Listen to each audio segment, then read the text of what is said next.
program is classified PG. Parental guidance is recommended for younger viewers.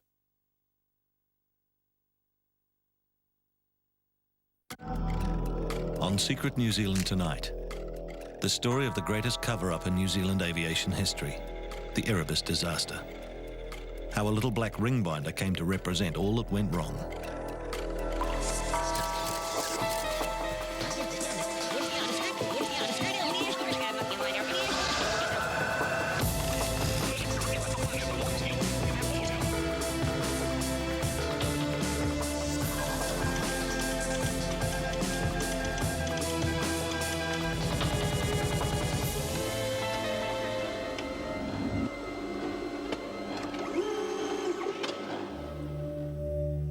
This was our worst ever air disaster. An Air New Zealand DC-10 flown right into the icy mass of Mount Erebus in Antarctica. All 257 passengers on board died in the November 1979 crash. Almost as familiar as those awful images of the fatal smudge on the white snow is Justice Peter Mann's immortal line, an orchestrated litany of lies. Those were the words famously used by the judge in summing up his view of Air New Zealand's testimony given before him at the Royal Commission of Inquiry into the crash. But what was it they wanted to conceal? And how did they do it? Justice Mann believed many of the answers to why Flight 901 crashed lay inside a small black ring binder, much like this one. It belonged to Captain Jim Collins, the pilot of Flight 901. When he had it, it had pages full of flight notes. But by the time it turned up at the Royal Commission, it was empty. Where were the missing pages? What information did they contain? And who needed them to disappear? There's no doubt there was a cover-up. I got caught up in it. I'm aware of other things that went on in Air New Zealand. There were some very unpleasant things that went on. People still think to this day that it was pilot error. It's unbelievable, you know. Flight 901 was first reported missing about 3 o'clock on November the 28th, 1979. It took searchers 11 hours to find the wreckage. 11 hours of hoping that somewhere, somehow, 901 would be found intact, its passengers safe. But as the hours went by, reality sank in. Air New Zealand Chief Executive Maury Davis had the unenviable task of facing the nation. Mr. Davis, it's just about midnight. Is there any hope at all? That is a question which is clearly one I'd like to answer in the positive, but I must say that the circumstances indicate that any chance that is a very, very slim one. Amid the horror of the disaster came the questions. Did something go wrong with the plane? Was it bad weather? Did the pilot make a mistake?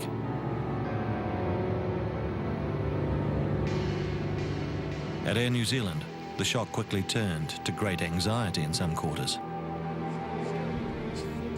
901 had crashed into the lower slopes of Mount Erebus, some way off its expected course.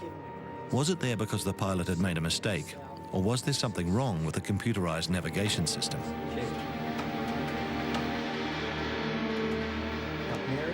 901's computer flight plan was compared with an old one. There was a problem.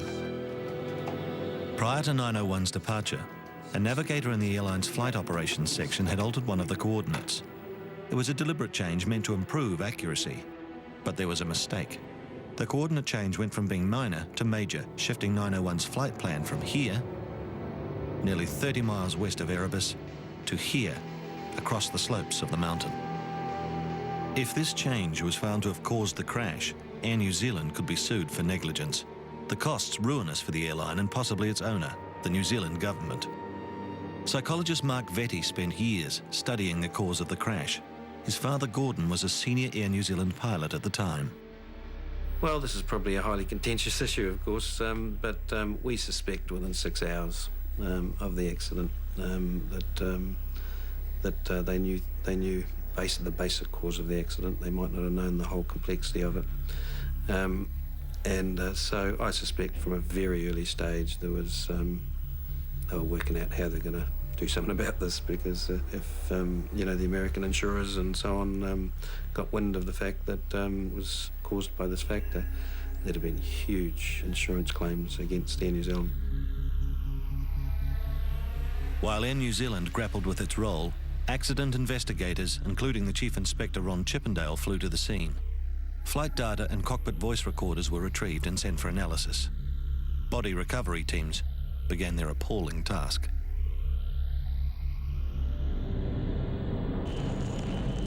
Meanwhile, back in Auckland, the airline formed a special accident committee. Its job was to assemble a file of all the documents they thought relevant to the crash. The file was to be handed to the crash investigators. But first, Maury Davis announced they should destroy any copies of the documents, saying it was to avoid leaks to the media. But as time went by, no one knew exactly what or how much got put through the company shredder. Did some of the documents involve the coordinate change? We'll never know for sure. As the special committee convened on the 19th floor, just down the hallway in the airline's corporate planning department was a young computer programmer, later to become National Party Minister, Maurice Williamson. You heard about the decision to destroy surplus documents. What did you think of that? I was sort of puzzled what was going on. Why were people bringing in boxes, and why were people down on flight operations running around and getting files? And I would have thought that maybe they were getting them all ready to make available to the civil aviation authorities, but certainly not to make them available for a shredder. And I kept wondering how things could be. Like, how is it that some of the senior captains from Air New Zealand were some of the first people on the site? I mean, today you would not allow people from the company affected from a crash to be the first at the site. Now, I'm not saying anyone tampered with evidence, but you just got to be squeaky clean that that accusation can't even be made. But many accusations will soon be made about stolen documents, important papers that conveniently disappear, and attempts made to keep the coordinate change under wraps at all costs.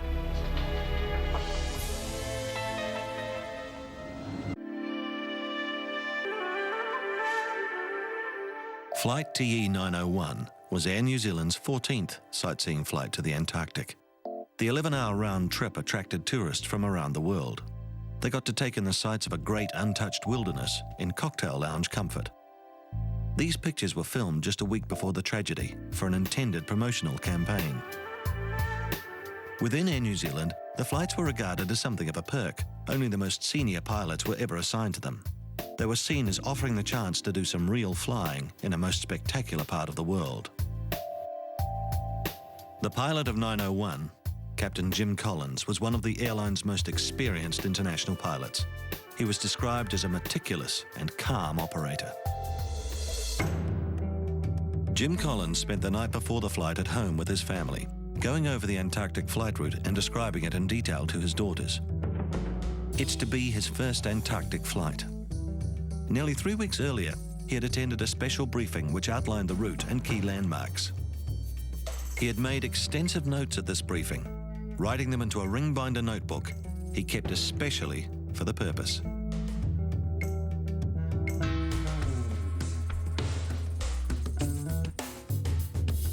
The next morning, Jim Collins attends a normal pre-flight meeting.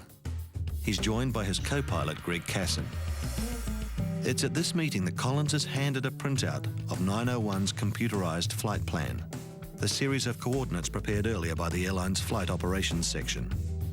These coordinates, once fed into the onboard computer, will automatically keep the plane on course. The primary cause of the crash was that they changed those coordinates hours before the flight without informing the flight crew. And as they were punching in the coordinates that they had changed, they were punching in their death plan, basically. At 8:17 a.m., the flight was cleared for departure. With 257 on board, most of them New Zealanders, Flight 901 took off and never came back. In the days and weeks following the crash, the airline did some extraordinary things that suggest it wanted to keep the change to the flight plan from becoming public knowledge. An airline representative went to the home of co-pilot Greg Casson and removed all his work files, including notes from the Antarctic flight briefing he attended before the crash. Those notes have never been seen again. But people were talking. On February 25th, Auckland Star journalist Graham Kennedy broke a story suggesting changes to the navigation coordinates had caused the crash. Air New Zealand Chief Executive Maury Davis quickly issued a statement describing the story as pure speculation. 6 months after the crash, the Air Accident Investigators report was released. He found the cause to be pilot error. Jim Collins had flown too low, didn't know where he was, and failed to detect Mount Erebus. His finding meant the company was financially off the hook. But others were far from convinced Jim Collins should bear all the blame. The main reason that we went looking for other answers was that there's no way we could even begin to accept what they were saying about Jim Collins's behaviour and professional procedures, because he had never done that in his life. Psychologist Mark and his father, pilot Gordon Vetty, came up with a new theory. Antarctic conditions on the fatal day had produced an unusual optical phenomenon.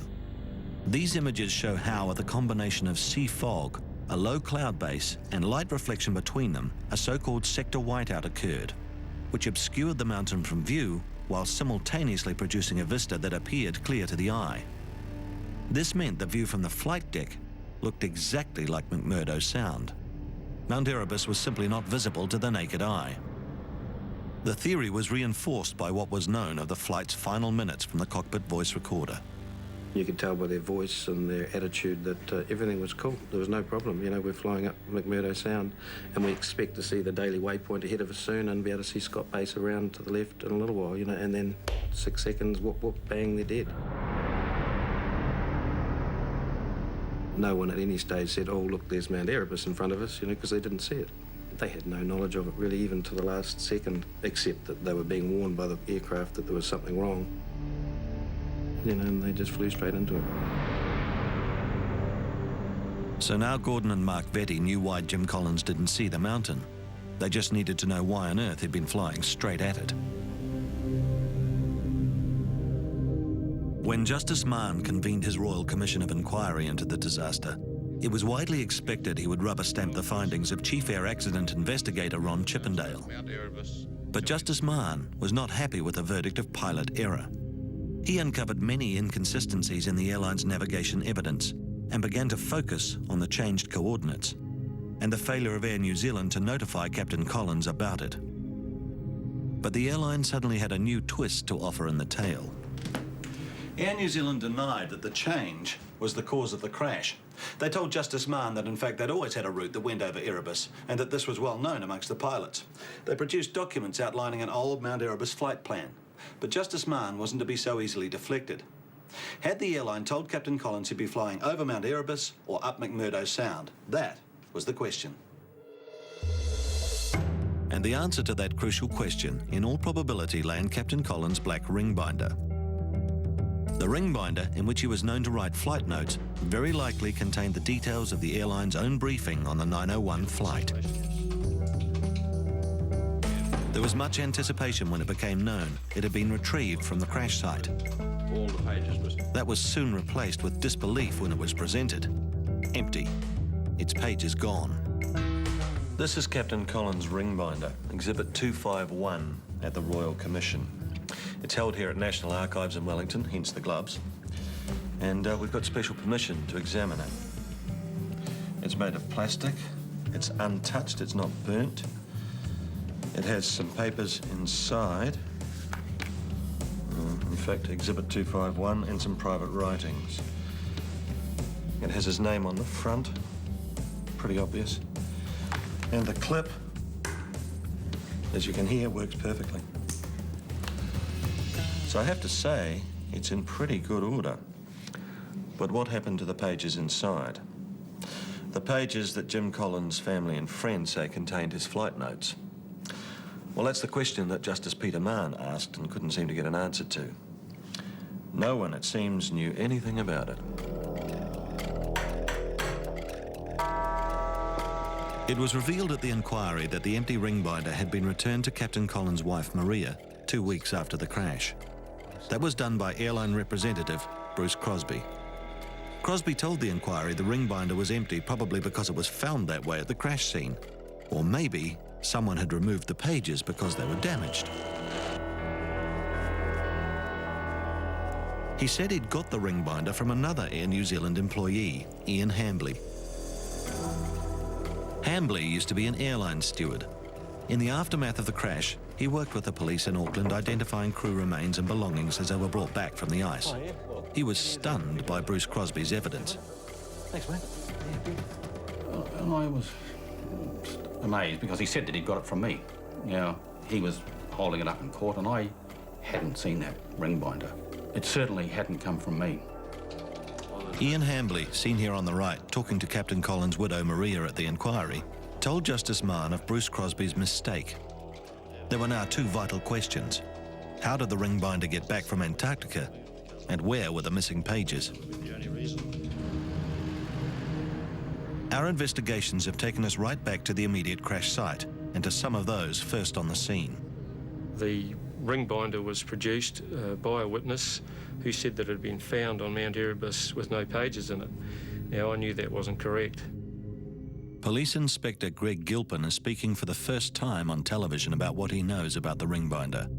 He led the 30-man body recovery team that went to the site the day after the crash. The ring binder was found by Stu Layton, who was a constable on one of my body recovery teams. It was found to the side of the main piece of fuselage. It was near a satchel which belonged to Captain Collins and near his body. Was it damaged in any way? Most items down there were covered in aviation fuel. However, it certainly wasn't damaged to the extent where it couldn't be read.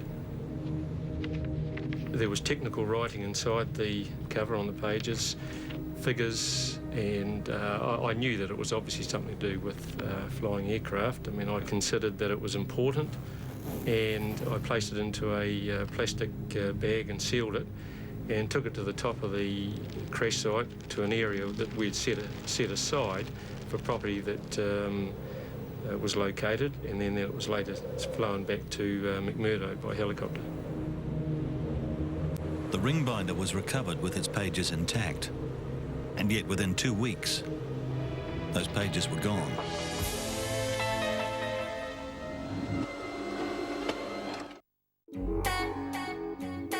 After policeman Greg Gilpin retrieved Captain Collins' ring binder from the crash site, it was flown to a temporary police base at McMurdo Station and into the custody of Inspector Bob Mitchell.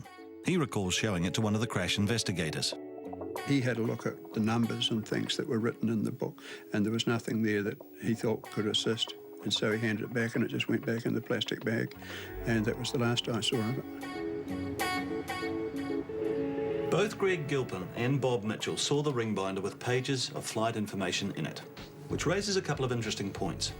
Why wasn't the crash investigator interested? Well, for one thing, he didn't know about the changed coordinates yet. Even though Air New Zealand knew about the change within hours of the crash, they didn't tell the accident investigators for another 2 weeks. The other thing is, if the ring binder was tucked up safely in the McMurdo police store, how did it go missing? However, Jim Collins' ring binder was not the only item to go missing from Antarctica. Allegations were made at the inquiry that many documents, as well as personal belongings, seemed to conveniently disappear. Air New Zealand's chief pilot at the time, Ian Gemmell, was firmly in the firing line. He'd been amongst the first group to visit the crash site. Ian Gemmell denies the allegations, saying his sole aim at the crash site was to help find the flight and voice recorders. They were found on the first day of the search, and he returned with them to Auckland. Mr. Gemmell said he didn't see the ring binder until it appeared at the inquiry. He doesn't believe the pages were removed for sinister reasons, but perhaps out of sensitivity for the Collins family. However, for Mark Vetty, the missing ring binder pages were an alarm bell. Removing that information was a critical point in showing us that there was a cover-up happening, you know, in my opinion. I mean, it's just a bit lame, you know, that those things went missing. I mean, I don't know how many New Zealanders would believe they genuinely went missing, but I think you could probably count them on one hand.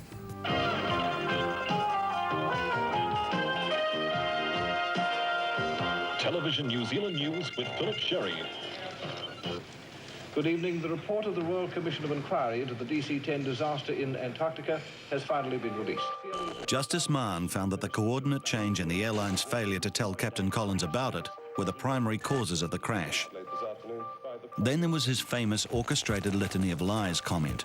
He actually described it further as a predetermined plan of deception that was intended to conceal a series of disastrous administrative blunders.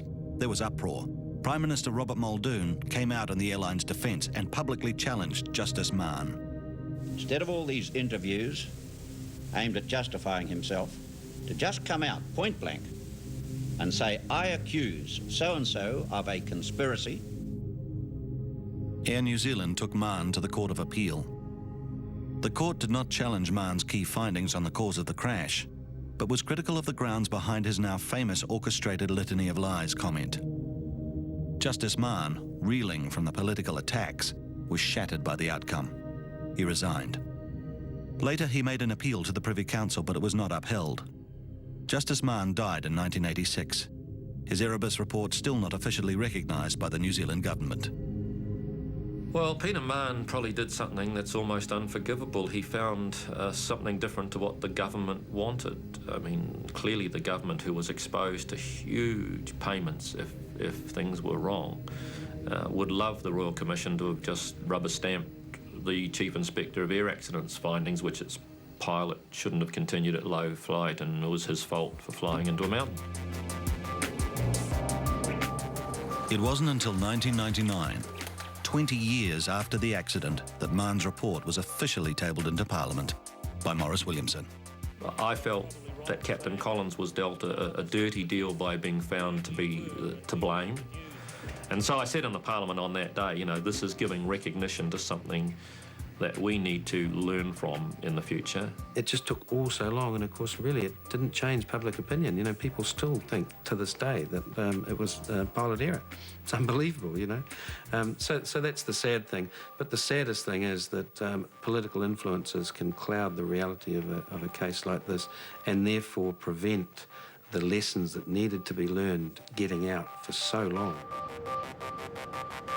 While the work of Justice Mahon and the Vetties has at last gained recognition, the mystery of the ring binder remains. In a book written after the Commission of Inquiry, Justice Mahon described it as an enigma, and to this day no one has explained how the ring binder got back from the Antarctic. No one can say whether its pages were destroyed or perhaps are still held by someone, somewhere.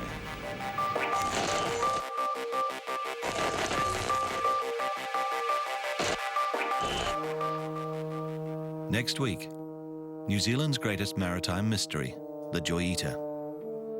How did 25 passengers and crew disappear without trace from what should have been a routine voyage in the South Pacific? Was the Joy Eater a simple marine casualty? The answer is no. Maybe we are talking about a spy ring. What happened on board the ghost ship Joy Eater? Why did people abandon a still floating boat? Could there really be a Cold War connection? Next week on Secret New Zealand.